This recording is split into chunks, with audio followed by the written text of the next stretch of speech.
नमस्कार दोस्तों, आप सभी का स्वागत है आपके अपने यूट्यूब चैनल चांदा कंपटीशन क्लासेज में। दोस्तों मैं सियाराम चांदा आज आप सभी बीएड धारी विद्यार्थियों के लिए लेकर आया हूँ एक वीडियो, स्पेशल वीडियो जो आपकी डिमांड के ऊपर लाया हूँ।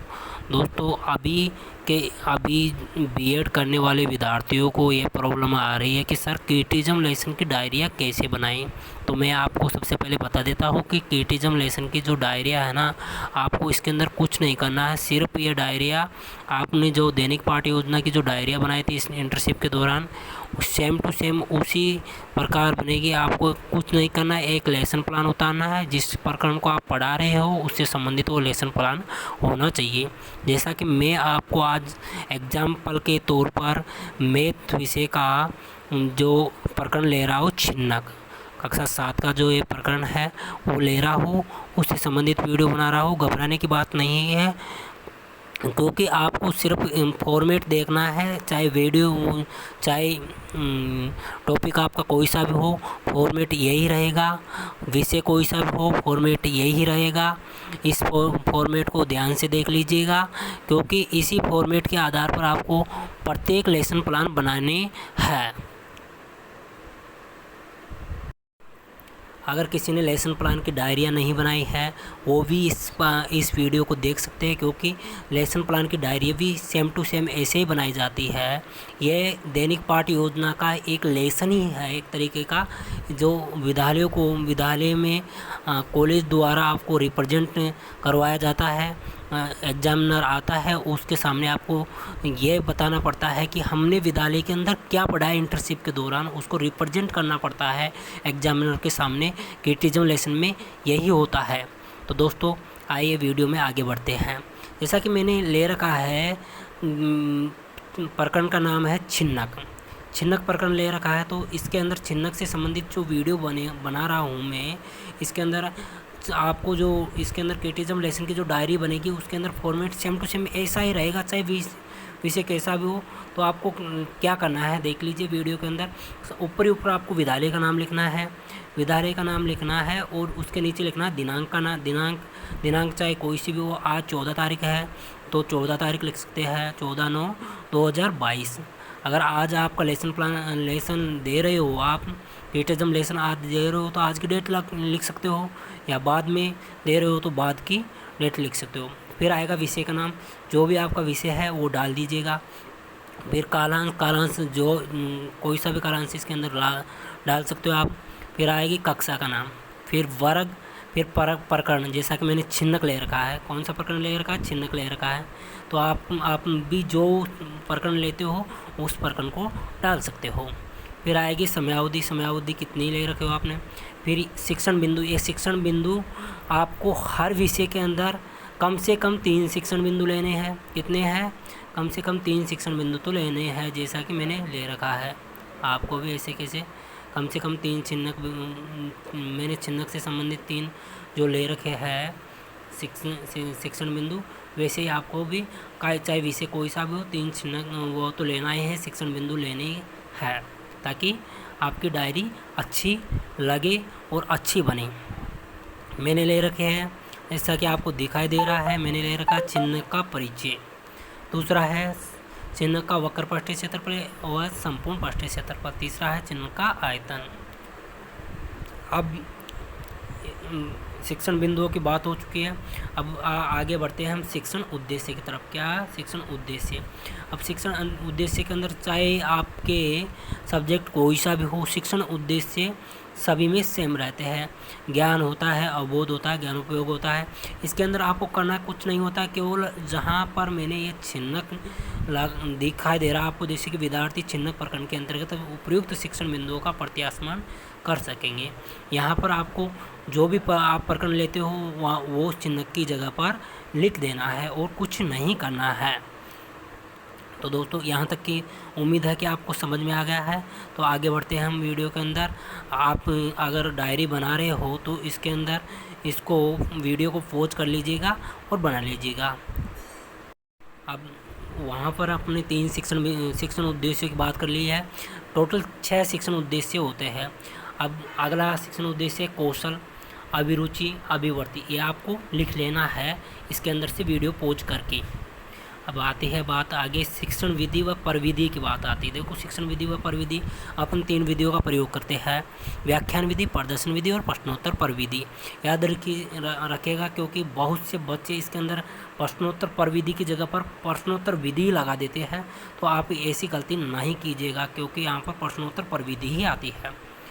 नीचे आती है शिक्षण सहायक सामग्री। शिक्षण सहायक सामग्री आपको कौन कौन सी सहायक सामग्री की ज़रूरत पड़ती है कक्षा में पढ़ाने के लिए।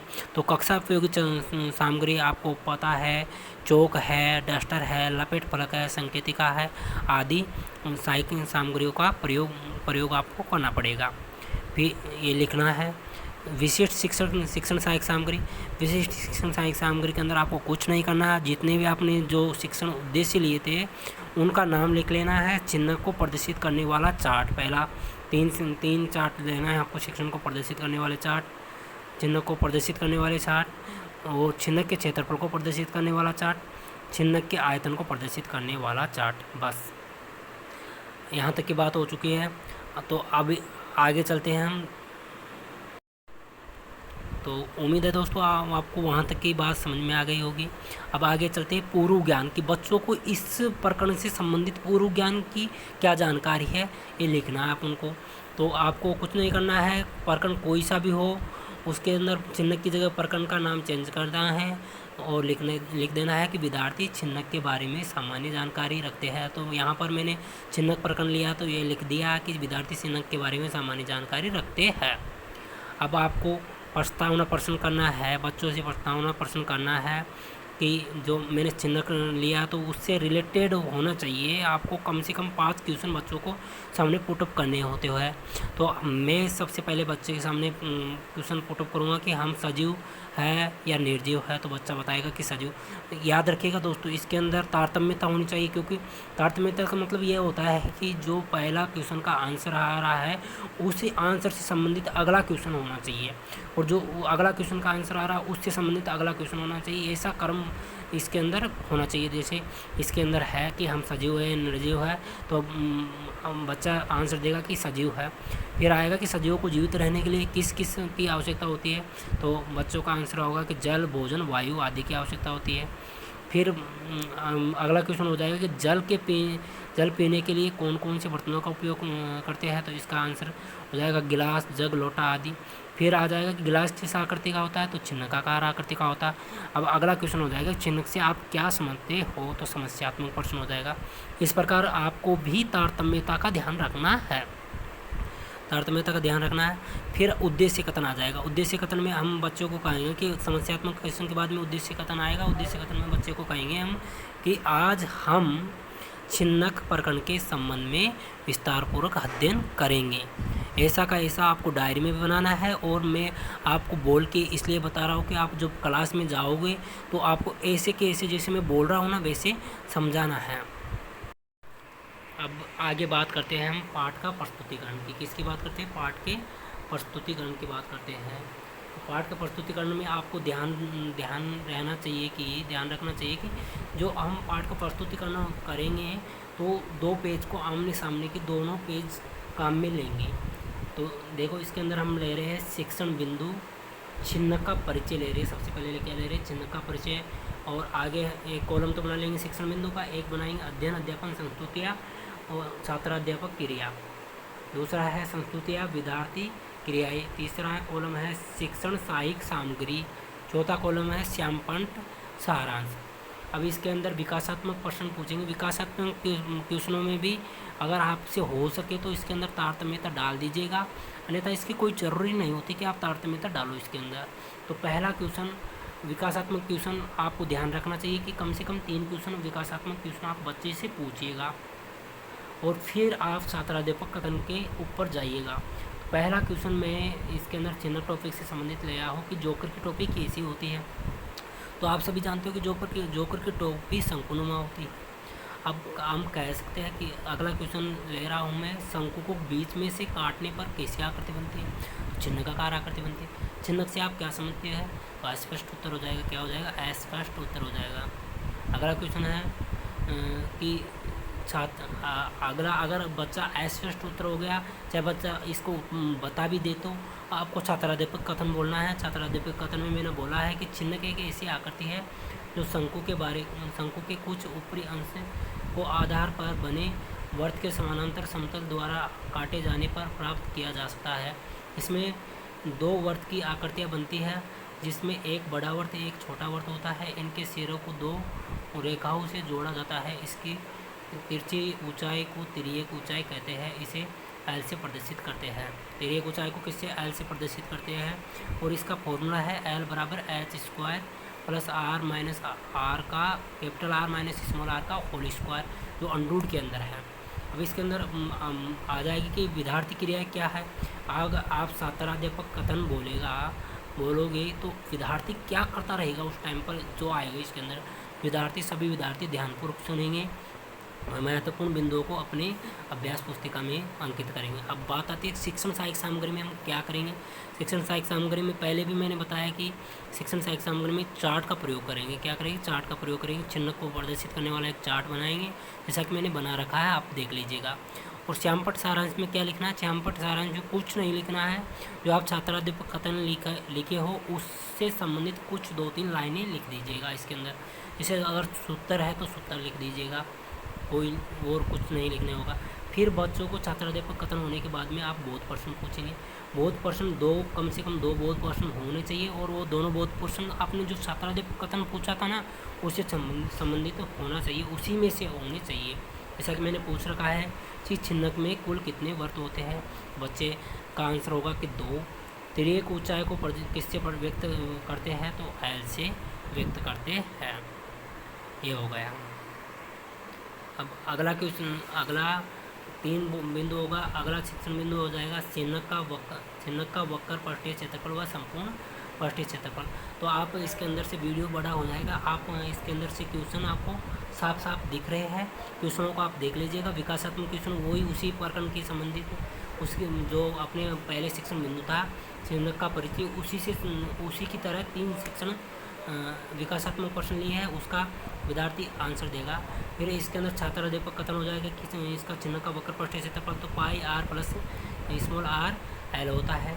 और दूसरा होता है कि चिन्ह का संपूर्ण पृष्ठीय क्षेत्रफल, जैसा कि पाई आर प्लस संपूर्ण के अंदर क्या होगा कि इसके जो वक्र पृष्ठीय क्षेत्रफल और दोनों वर्तों का क्षेत्रफल जुड़ जाएगा, जैसा कि इसके अंदर दर्शा रखा है, देख लीजिएगा। इसके अंदर भी दर्शा रखा है। और शिक्षण सहायक सामग्री में वही चार्ट हो जाएगा, जिसके अंदर आपको कुछ नहीं लिखना है, इसके सूत्र लिख देने हैं। और श्यामपट्ट सारांश में भी इनके उत्तर लिख देने हैं, कुछ नहीं लिखना। फिर इसी में से बोध प्रश्न पूछेंगे अपन इसके छात्राध्यापक कथन में से 2 बोध प्रश्न पूछेंगे, जैसा कि पूछ रखा है। अगले शिक्षण बिंदु की तरफ चलते हैं। अगला शिक्षण बिंदु है कि चिन्हक का आयतन। अब चिन्हक के आयतन में भी बाकी सभी जो जैसे कि ऊपर हमने बता दिए गए हैं 2 शिक्षण बिंदु बता दिए, उसी तरह इसके अंदर भी 3 विकासात्मक प्रश्न पूछेंगे। और फिर छात्राध्यापक कथन होगा। छात्राध्यापक कथन में हम कहेंगे कि चिन्हक का आयतन ज्ञात करने के लिए हम निम्न सूत्र का उपयोग करेंगे, जैसे कि 1/3 पाई और r square small r square plus r square का होल, फिर एच यहाँ पर चिन्हक की ऊंचाई होगी। और शिक्षण सहायक सामग्री में इसके एक गिलास की सी आकृति बना देंगे, चिन्ह की आकृति बनाएंगे, जिसके अंदर तरव भर देंगे, वो चिन्ह के आयतन को रिप्रेजेंट करता है। और आगे श्यामपट्ट सारांश में वही बाकी जैसे 2 बिंदुओं के अंदर किए हैं, वैसे ही इसके अंदर भी सूत्र लिख देंगे। बोध प्रश्न इसी से संबंधित बोध प्रश्न पूछ लेंगे स्टूडेंटों को। और लास्ट में अपन को कुछ नहीं करना। लास्ट में सभी जितने भी कि आप क्रिटिज्म लेसन बना रहे हो, चाहे दैनिक पाठ योजना बना रहे हो, उसके अंदर मूल्यांकन प्रश्न बनाते हैं, उसी प्रकार इसके अंदर भी वस्तुनिष्ठ और रिक्त स्थान की पूर्ति, लघुत्तरात्मक अतिलघुत्तरात्मक गृह कार्य और लास्ट में पर्यवेक्षण टिप्पणी सहित मूल्यांकन प्रश्न बनाना होता है। तो उम्मीद करता हूँ दोस्तों आपको वीडियो बहुत पसंद आया होगा। और इसी प्रकार आप को मैंने तो केवल चिन्हक के बारे में बताया है, आप कोई से भी टॉपिक के बारे में आप प्रकरण बना सकते हो, लेसन प्लान बना सकते हो, क्रिटिज्म लेसन की डायरिया बना सकते हो इस वीडियो को देखकर। क्योंकि आप इतने तो समझदार हो कि फॉर्मेट को देखकर कुछ भी बना सकते हो, चाहे आपको कोई सा भी प्रकरण दे दिया जाए। नमस्कार दोस्तों, धन्यवाद। वीडियो अगर पसंद आया हो तो लाइक कीजिएगा, सब्सक्राइबर कीजिएगा, शेयर कीजिएगा।